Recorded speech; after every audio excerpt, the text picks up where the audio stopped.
네, 바로 이헌한 교수님 만나보겠습니다. 교수님 안녕하십니까? 예, 안녕하십니까? 예, 헌정 회복을 위한 헌법학자 회의 예. 공동 대표로 활동하시면서 사실 이 윤석열 파면 정국에서 헌법의 가치와 헌법의 위대함 이것도 저희가 많이 알게 됐고요. 그다음 애를 많이 쓰셨는데 이 헌법학자 회의 예. 여기가 좀 어떤 곳인지 간단히 지난 소개를 해주십시오. 12.3 사태가 있고 난 후에 이거 뭔가 이상하다. 우리가 그 뜻을 같이 해서 이상하다. 헌정을 회복하는 어떤 모임을 만드는 게 어떠냐 해서 100여 명의 헌법학자들한테 우리가 같이 하자라는 뜻을 모으고 예. 그렇게 해서 결성이 되고 거기에 이제 저보고도 마침 뭐 사민 대표가 있는데 사민 대표를 해달라 그래서 전 뭐 기꺼이 하마 이렇게 해서 시작을 했고요. 네. 지금 이제 대표 사민하고 또 상임 실행위원이 또 13분이 있고 또 실행위원 44인이 있고 간사 5분 그 외에 이제 100여 명의 회원 이렇게 해서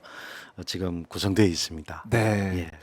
그러니까 정말 이 참 맞는 그 타이밍에 잘 만드셨다 이런 말씀을 국민들도 많이 하시더라고요. 글쎄, 저는 뭐 개인적으로는 예. 제가 뭐 유신 시대나 또 50 시대나 이럴 때에 그 몸으로 뛰어서 우리나라를 민주화시키고 더 나은 사회로 만들기 위해서 애쓰셨던 분들이 있었는데 네.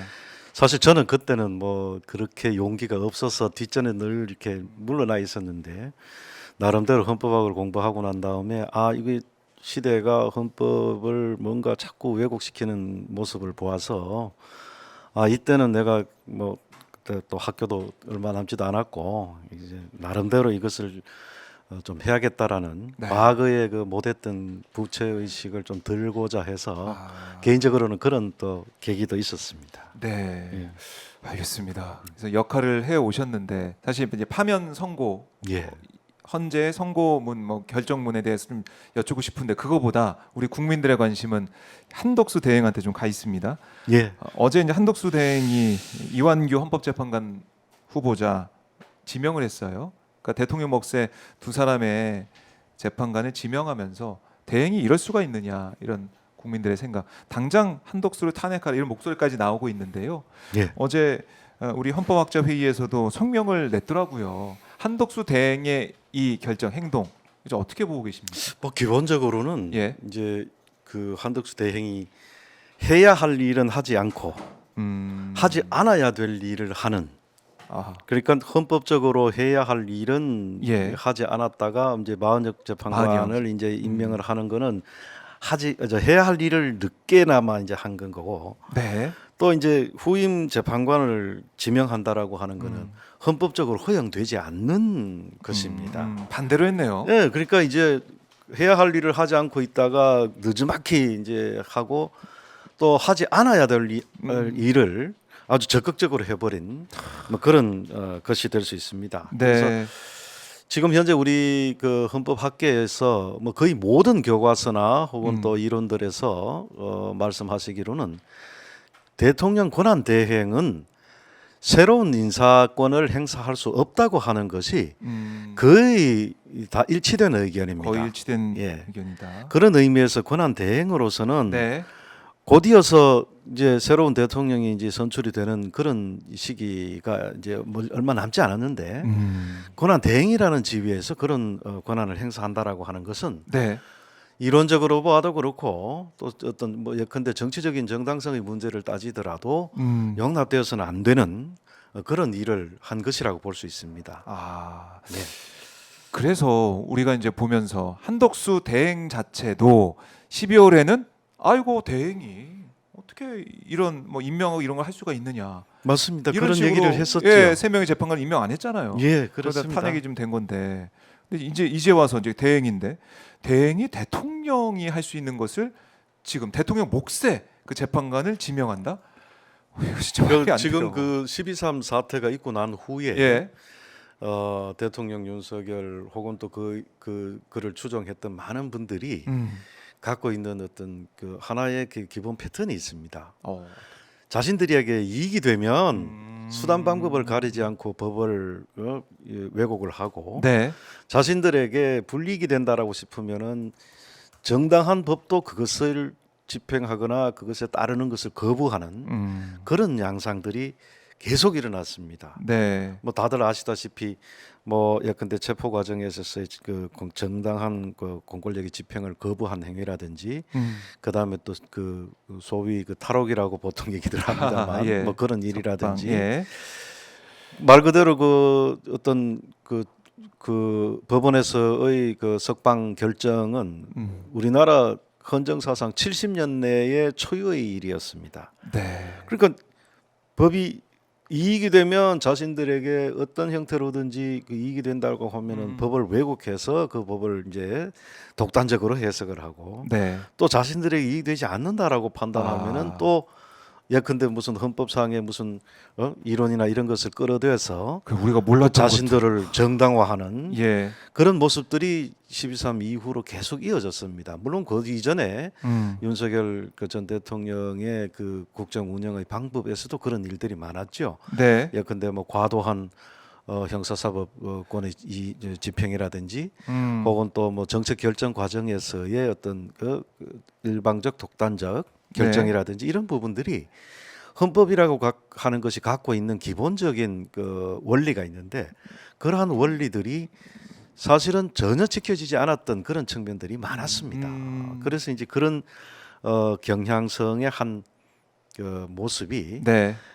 권한 대행의 그 후보자 지명이라고 하는 것으로 나타난 것이라는 생각이 듭니다. 네. 메이크 플러스님이 청개구리 띠인 한덕수 이런 말씀도 하고 계신데 반대로 하니까 맞습니다. 어떻게 이럴 수가 있습니까? 이런 말씀을 따끔하게 하고 계시고 전체 국민의 이익이 아니라 예. 그 자신과 그를 둘러싸고 있는 그 집단들의 이익이 무엇이냐 하는 데에 더 치중했었던 것이지요. 그래서 그 집단이나 자신과 집단의 이익이 확보되는 것이라고 한다면은 네.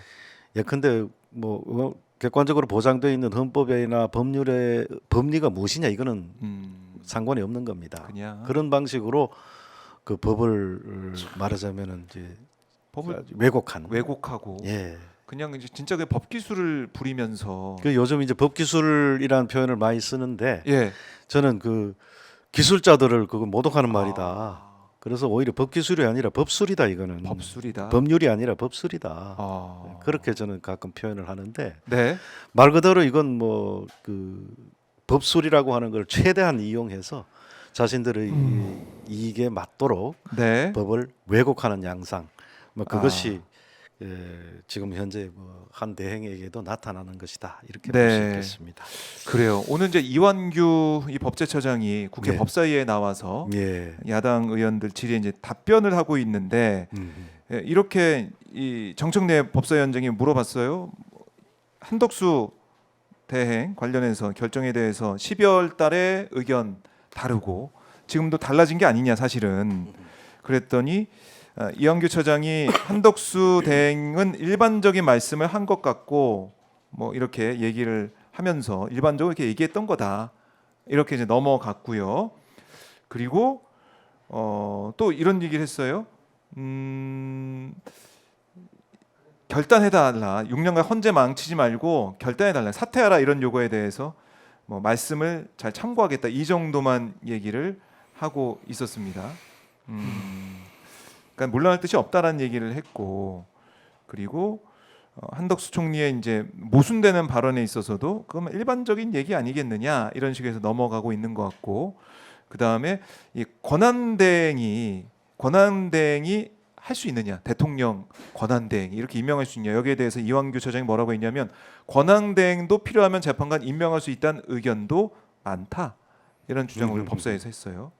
이거 어떻게 좀 받아들이십니까? 이제 권한 대행의 권한 행사의 범위에 관련해 가지고는 네.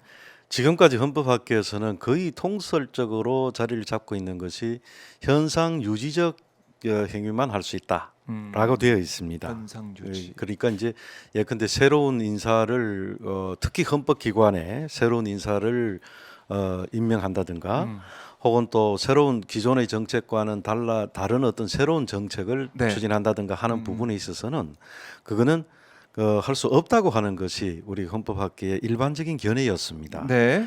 그 중에 물론 이제 예외적인 경우는 있습니다. 주장하는 바에 따라서 예컨대 어떤 상황 변수에 따라 가지고 특정한 상황이 발생했다라고 하면은 그런 상황에 대응해서는 권한 대행의 권한 범위가 확장돼야 되는 것 아니냐라는 방식으로 그렇게 이제 주장하는 견해가 없지는 않습니다. 그러나 일반론으로 말해서 그 권한 대행의 권한 범위 내에서는 새로운 인사를 임명하는 것은 허용되지 않아야 한다라고 하는 것이 대부분의 학자들의 견해입니다. 그래서 그 뭐 앞서서 그 일반론으로서 그런 것이고라고 하는 답변을 하셨다고 하는데 네. 그것이 일반론이라고 하면은 구체적인 사건에도 적용되어야 한다라는 걸 전제로 일반론을 말할 수 있는 겁니다. 일반론 따로 있고 구체적인 사건에 적용되는 원리가 따로 있고 이런 것이 아닙니다. 그래서 그 일반론이라고 하는 거는 구체적인 사건의 경우에 그 일반론에서 예정하는 바의 범위 내에 속하는 것이면 네. 당연히 그 일반론의 일반 원칙이 적용된다라는 뜻입니다. 그래서 권한 대행의 경우에 예컨대 뭐 임명할 수 있다고 하는 견해가 있지만은 거기에서도 사례로 들고 있는 것은 예컨대 누구나 예측할 수 없었던 비상적인 상황이라거나 혹은 또 아주 그 어떤 그 국가의 위기적인 상황이라거나 이럴 때의 권한 대행이 약간의 권한을 넘어서서 뭔가를 할 수 있다라는 의미로 받아들여야 하는 것이고 네. 지금 현재 후임 재판관 임명 관련해서는 당연히 지금도 60일도 채 안 남은 시기에 후임 재판관이 임명되는 절차가 진행이 될 거단 말이죠. 이거는 예외적인 혹은 비상적인 상황이 아닙니다. 지금 우리가 예상할 수 있는 상황이죠. 충분히 누구나가 60일 다 안에 다 예, 대통령이 4월 선출된다. 18일에 두 번의 임기가 만료되고 나면 네. 그 이후에 이제 6월 3일에도 새 대통령이 이제 선임되는 과정이 있고 그 기간이 지나고 나면 곧바로 그 부분을 취할 수 충분히 있는- 해소할 수 있는 그런 예. 상황인데 말하자면 어떤 비상적이거나 예외적인 상황이 아니기 때문에 이 상황에서 권한 대행이 말 그대로 예외적으로나 비상적으로 후보자를 지명할 수 있다라고 말하는 거는 네. 그거는 또 하나의 법술이다. 또 하나의 저는 뭐 법술이다. 그렇게 보고 싶습니다. 그러니까 국민들이 볼 때, 그러니까 한덕수 대행이 어제 뭐 그런 얘기도 하더라고요. 박성재 예. 법무부 장관 뭐 이것도 지금 한다고 10일에 한다고 하고 뭐, 있지만 예, 그렇다고 그런 것도 합니다. 있고 앞으로 여러 가지 18일 이후에 벌어질 여러 가지 헌재의 업무나 이런 것들이 정지되면 안 되지 않겠느냐. 지금 9명에서 2명, 7명 되니까 이것도 어떻게 하느냐. 헌법재판소 이렇게 비정상적으로 만들면 안 되지 않느냐. 그래서 2명을 지명하는 거다. 뭐 이런 취지 주장하는 것 같은데요. 이런 그 부분에서는 예컨대 그 우리 헌법재판소 법에 따라서 네. 심리와 결정은 원래 7인 이상이 되어야만 하도록 돼 있었던 것을 과거 방통위원장 탄핵 사건 이진수. 관련해서 예. 그것을 이제 6인인 경우에 심리는 할 수 있다는 것으로 이렇게 이제 해석을 해서 그 규정을 네. 위헌으로 판단했습니다. 그게 지금 일반적인 효력을 가져서 6인이면 심리가 가능하도록 돼 있고 그다음에 두 분이 사임하더라도 마흔역 재판관이 임명이 됐기 때문에 또 일곱 정식으로 지위가 확보가 됐거든요. 그렇네요. 그 7인이면은 헌법재판소 자체가 물론 이제 약간 시간적으로 조금 늦어지는 것은 있을 수는 있겠지만 헌법재판소 자체가 기능하는 데는 큰 문제가 없습니다.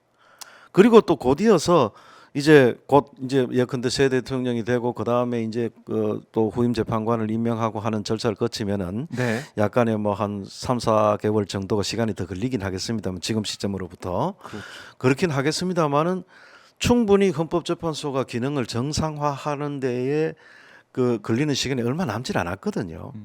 이런 상황인데 이게 뭐 여러분 새로운 어떤 헌법재판관을 임명해야 되는 어떤 그 기능적인 측면에서의 문제점이나 이런 것이 있다고 보기에는 매우 어렵습니다. 그런 상황에서 예컨대 뭐 권한 대행이 긴급하게라도 헌법재판관을 임명해야 된다라고 하는 말은 네. 뭐 일종의 억지적인 억지다. 예, 주장이라고 말할 수밖에 없죠. 우리 이제 헌법 학자 입장에서도 이해할 수 없는 그러니까 국민들도 지금 일반적으로는 대행이 그렇습니다. 왜 이걸 하지 했는데 예. 헌법 학적으로도 헌법에 대해서도 비춰봐도 이거는 말이 안 되는 예, 상황이다. 그럼요. 그거는 뭐 도저히 지금 아마 어떤 교과서나 네. 혹은 또 논문에서도 이 상황에 대해서 헌법재판관 후임을 권한 대행이 임명해야 된다라고 주장하는 견해는 우리 네, 이완규. 법제처장께서는 뭐 그 많다라고 이렇게 표현을 하십니다만 적어도 제가 보기에는 그런 음. 견해를 표명한 분은 거의 없는 것으로 알고 있습니다. 그렇네요. 그럼 이렇게 이제 무리한 일을 우리 교수님께서는 왜 이렇게 이른바 알박기 인사까지 해가면서 무리까지 일으켜가면서 이렇게 추진한다고 보세요? 왜 그런다고 보세요? 그 점은 이제 예, 그 12.3 사태에 대해서 예컨대 형사법적으로 내란이라고 평가를 하는 분들이 있고 그것이 이제 지금 절차가 진행되고 있는 상황인데 네, 그 내란에 어떤 형태로든지 직간접으로 가담했던 분들이 그 상황에서의 어떤 자기 개인 책임도 있을 수가 있고 그 다음에 이제 국가 전체적인 차원에서 본다면은 앞으로 헌법재판소 자체가 그 내란을 극복하고 난 다음에 만들어지는 어떤 정부의 정책 수행이나 이런 것들이 다 이제 법률이라든지 이런 것들로 나타나게 되어 있습니다. 네, 거기에서 어떤 헌법재판소가 나름의 어떤 견제 작용을 할 수도 있다는 어떤 기대를 하고 있는 것이 아닌가. 그래서 개인적인 차원에서는 예컨대 헌법재판소 재판관이라고 하는 지위는 네, 굉장히 중요한 지위이기 때문에 함부로 어떤 그 정치적이거나 혹은 또 법적인 의미에서 어떤 그 처리를 하기가 쉽지가 않은 그런 네. 지위입니다.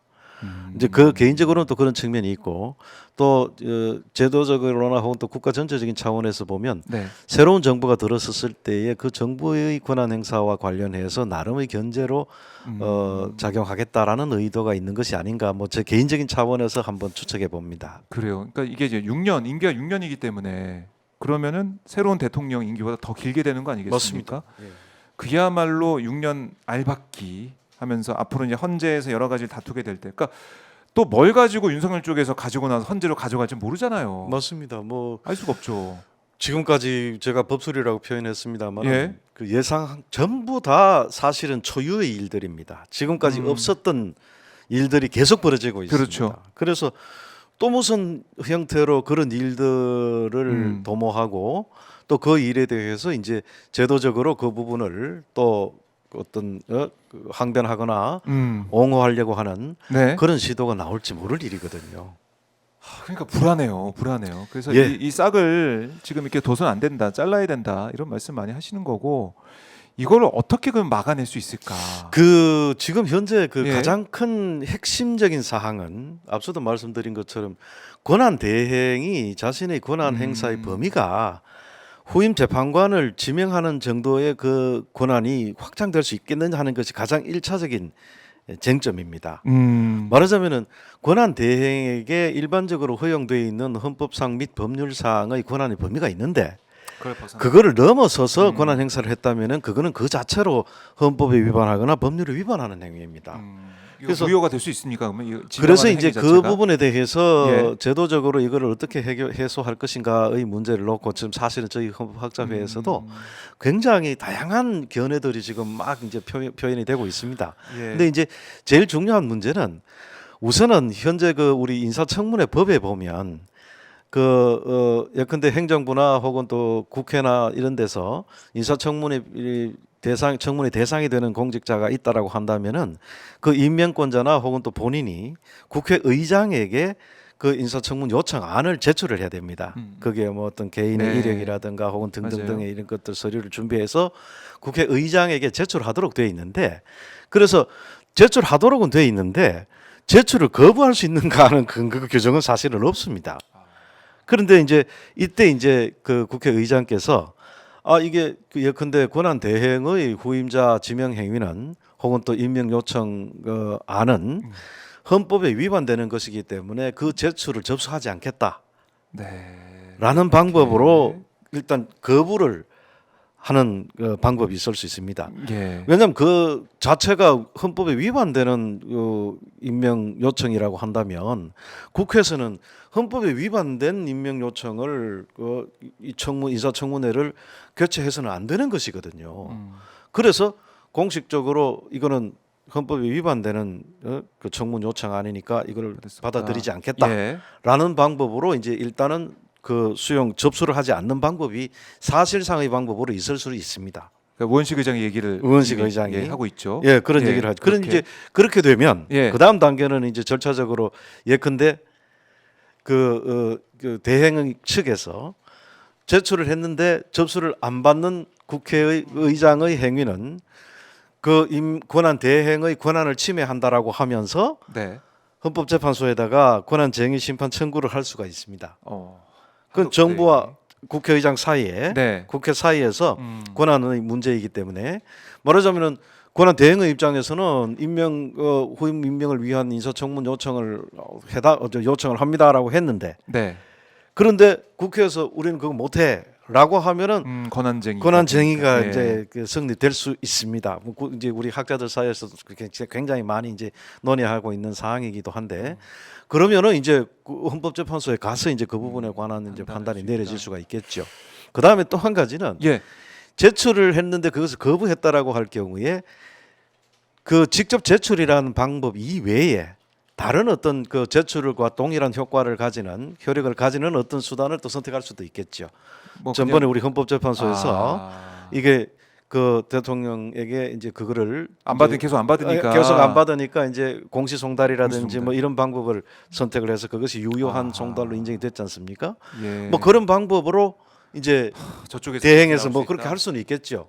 그리 되면은 근데 100번 양보해서 그것이 제출로 인정된다라고 하면은 그때부터 이제 날짜가 20일, 10일이 진행되지 않습니까? 총 30일. 예, 총 30일. 예. 예. 그럴 때에 이제 제출이 된 상태라고 하면 그때는 이제 국회 쪽에서 예. 오히려 권한쟁의 심판을 청구할 수도 있습니다. 국회 넘어왔으니까. 그게 넘어왔는 넘어왔으니까. 상태라고 만약에 법적으로 그것이 넘어온 상태라고 판단이 된다면 그럴 때는 국회 쪽에서는 위헌적인 지명 행위이기 때문에 대행의 권한 넘어선. 우리는 인사청문을 거절할 권리도 있다라는 의미로 헌법재판소에다가 권한쟁의 심판 청구를 하고 그것과 더불어서 임명 요청 안을 청구했을 때 그 임명 요청 행위의 효력을 정지시키는 가처분 신청을 할 수도 있지 않을까 하는 생각을 합니다. 그러면은 예. 제출로 된다라고 하면은 그때부터 20일 경과하면은 인사청문회가 있든 없든 간에 20일 경과하고 그 다음에 다시 10일 동안 인사청문회를 열어서 보고서를 달라라고 요청할 수가 있는데 네. 그러면 30일 경과하고 나면은 이미들 임명을 해버린단 말이죠. 그 기간을 정지시킬 수 있는 한 방법이 바로 이제 권한쟁의 심판을 하고 그 다음에 가처분 신청을 해서 임명 요청 안 자체의 예. 효력을 정지시키는 어떤 가처분 신청을 하는 방법. 이게 정말 이건 그러니까요. 우리가 예상하지 못했던 말 그대로 초유의 일이기 때문에 이런 생각까지 해야 되느냐라고 우리 학자들끼리는 답답해합니다. 그래서 굳이 방법을 찾는다면 그런 네. 방법으로 그 임명 요청 행위의 효력을 이제 부인하거나 네. 혹은 또 그 효력을 정지시킬 수 있는 것이 아니냐. 원천적으로는 말 그대로 권한 대행이 이렇게 하지 않았어야 되죠. 그러니까요. 그래서 이제 그렇게 하지 않아야 될 일을 지금 뭐 억지로 하고 있는 상황이라서 네. 이 부분에 관련해서도 아마도 이제 나중에 인사청문 지금까지 있었던 우리 사회의 많은 문제들에 대해서도 헌법 또는 법률에서 앞으로 이 부분에 관한 어떤 바른 그 내용을 네. 정해야 된다라는 요구가 있듯이 인사청문 관련해서도 아하. 아마도 사후적으로 이제 법률이라고 하는 것이 정비가 될 때 이런 내용들이 정비될 수 있도록 이렇게 또 해야 될 것입니다. 아니 그러니까 이게 이제 윤석열 시대 전에는 우리가 이런 걱정 안 했잖아요. 근데 상상을 못했죠. 상상 못했죠. 예. 사실 황교안도 그러니까요. 황교안도 예. 어떻게 보면은 그 권한 대행 그 권한 안에서만 일을 했었는데 지금 한덕수가 이렇게 나오다 보니까 이런 여러 가지 경우의 수까지 맞습니다. 어떻게 대응할 그래서- 것까지 고민하고 있다. 예, 근데 저희들이 그 논문을 쓸 때나 예. 뭐 그 책을 집필하고 하는 그 시기에는 보통은 이제 예상할 수 있는 어떤 사정을 가지고 그 사정에 비추어서 이제 이런 경우에는 이렇게 될 것이다라고 이제 서술을 하는데 네. 이런 상황은 우리가 지금까지 전혀 예상할 수 없었던 것이기 때문에 도무지 이걸 어떻게 헌법적으로 및 법률적으로 해결을 해야 될지에 대해서 네. 다들 뭐 처음에 이 소식을 딱 듣는 순간 다들 네. 말 그대로 패닉이었습니다. 문학자들이 이게 있을 수가 있는 일이냐 이게 이러면서 다들 예. 막 속이 부글부글 해가지고 아니 이건 말이 안 된다 말이 안 이거는 된다. 예, 그 어떻게든지 우리가 참 지혜를 짜내서라도 이거를 차단시켜야 된다.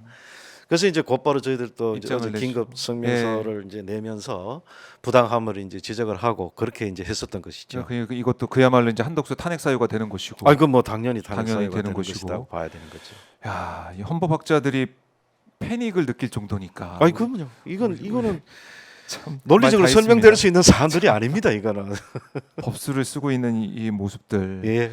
지금 뭐 이제 국회에서는 이제 법사위에서 이 권한대행의 대통령목 재판장 임명 불가 이 내용에 이제 개정안을 만들어서 법사위 의결했어요. 예, 그 이제 당연히 권한 대행의 권한 행사 범위의 음. 문제에 관련해서 이것을 과거에는 해석론을 하면서 왜냐하면 권한 행사의 과정에서는 예상할 수 있는 행위 가능성이 너무 다양하기 때문에 포괄적으로 해석론을 통해서 그 예. 당부를 따졌는데 이제는 이제 구체적으로 이런 행위 저런 행위 이건 하나하나 안 된다라고 써놔야 하는 돼요. 거를 이제 자꾸 이제 법률로 만들어 가는 거죠. 예.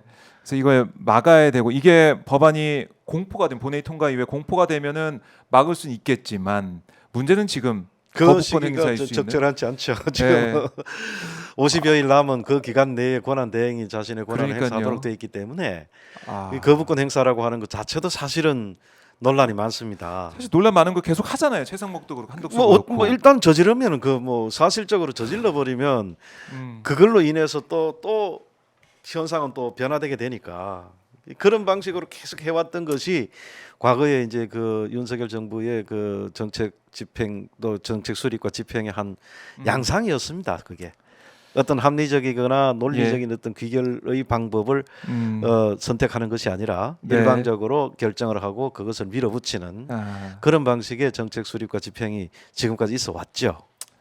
그러면 일단은 지금 우리가 할 수 있는 것들은 권한쟁의 관련된 것도 가처분 이걸 통해서 최대한 막아본 수밖에 없다. 그리고 우선은 지금 앞서 말씀드린 것처럼 의장님께서 그 일단은 인사청문 먼저 요청 안을 접수하지 받지 않고 사실상 거부하는 그런 이제 시간을 조금 우리가 가져볼 필요가 있고 예. 그렇게 거부를 했을 때 그 다음 단계로 그럼 거부 자체의 효력을 이제 인정할 거냐 말 거냐라는 또 논란들이 또 있게 될 겁니다. 아, 그러면은 그 자체에 판단을 대해서 받아보는. 신청한 측, 네. 요청한 측에서 예컨대 헌법재판소에다가 거부할 수 없는 것인데도 거부했다라는 걸 이유로 해서 권한쟁의 심판이라는 것을 청구할 수가 있고 그다음에 네. 또 가처분 요청을 하겠죠. 그러면은 이건 제출 거부했지만 제출된 것으로 이제 거부가 효력을 정지하는 가처분 신청을 또 이렇게 할 수도 있겠고 그 이제 그런 방식으로 이제 일이 진행될 가능성은 있습니다.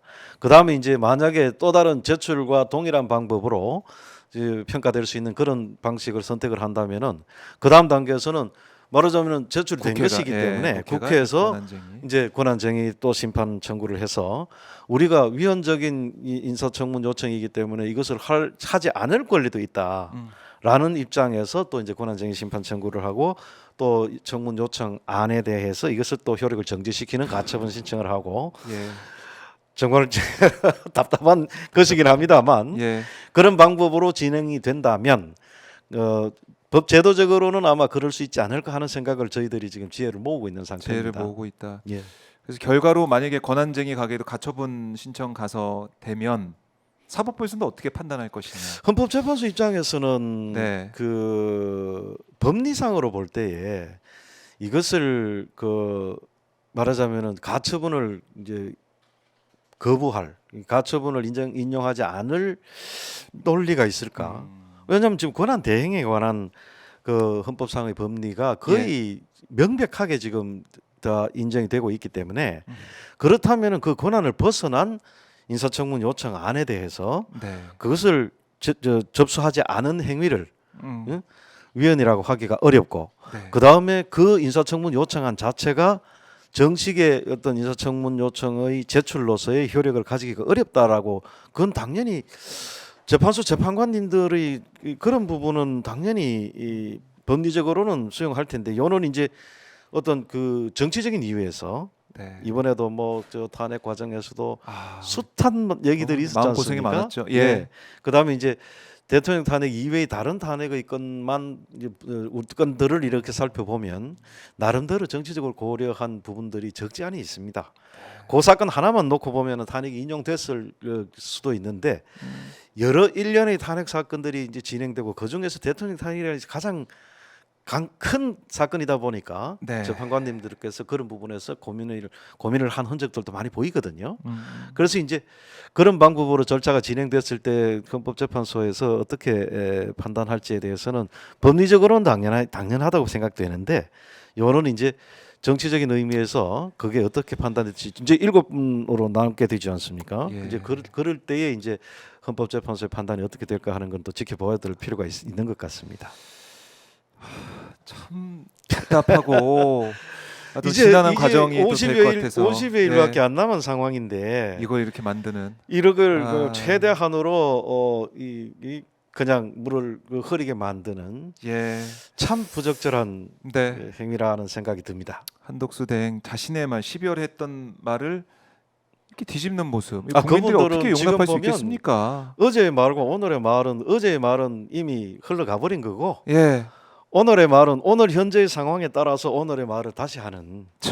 그러니까 이게 옳다 그러다의 문제가 네. 지금 아닌 겁니다, 지금. 그러니까요. 예. 그렇게 그리고 내가 했던 과거의 말과 지금의 말이 같으냐 다르냐. 그러니까 뭐 도덕적으로 뭐 아니면 우리가 뭐 정도를 따지면서 물을 뭐 또 말 분석하고 그대로, 이런 상황이 예. 아닌 것 같아요. 맞습니다. 예. 저쪽에서는 그야말로 어떻게 하면 우리가 좀 살아볼까 이런 차원에서 예. 당장의 순간순간에서 현재 예. 단계에서 내가 할 수 있는 최대치는 무엇인가? 어, 그리고 내가 현 단계에서 지향할 수 있는 목표는 무엇인가? 그것을 위해서 내가 할 수 있는 행위는 뭔가? 이것에만 집중하고 있는 상황인 것 같습니다. 예, 그래서 우리 국민들도 지금 이 상황에 집중하면서 정말 열심히 지금 파면된 지 얼마 안 됐는데 글쎄 그 또다시- 날짜로 따지면 이제 뭐 일주일도 안 됐지 않습니까? 일주도 안 됐죠. 닷새 엿새 이렇게 되고 있는데 참 답답하고요. 김한희님께서 댓글 주셨는데요. 현재도 내란이 진행 중입니다. 이런 댓글도 달아주고 계십니다. 저도 동의합니다.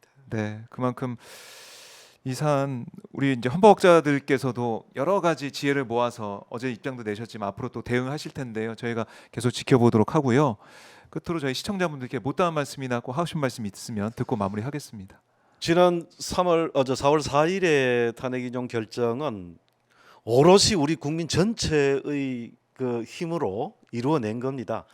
우리 과거의 역사에서 20세기 100년의 역사에서 우리 사회 내의 부분적인 조직화된 세력들이 계속 국가 영역을 이제 장악을 했었는데, 이제는 정말 우리 국민 전체의 국가, 국민 전체의 권력이라고 하는, 말 그대로 우리 국민 주권이 실현되어 오는 역사적인 과정이 이제는 더 이상 어떤 조직화되어 있는 부분 세력들이 국가 영역을 장악하는 그런 때가 아니라는 것. 검찰 세력이 마지막으로 지금까지 네. 그 이제 역할을 지금까지 해왔다고 보고, 이제는 더 이상 그런 상황이 되지 않게끔 예. 우리 국민 모두의 역량들이 마음껏 꼽히는 그런 시대가 곧 다가오기를 기대해 보겠습니다. 알겠습니다. 예. 저 교수님 오늘 말씀 잘 들었고 다음에 또 모셔서 말씀을 또 들어보도록 하겠습니다. 고맙습니다. 예, 불러주셔서 감사합니다. 감사합니다. 예.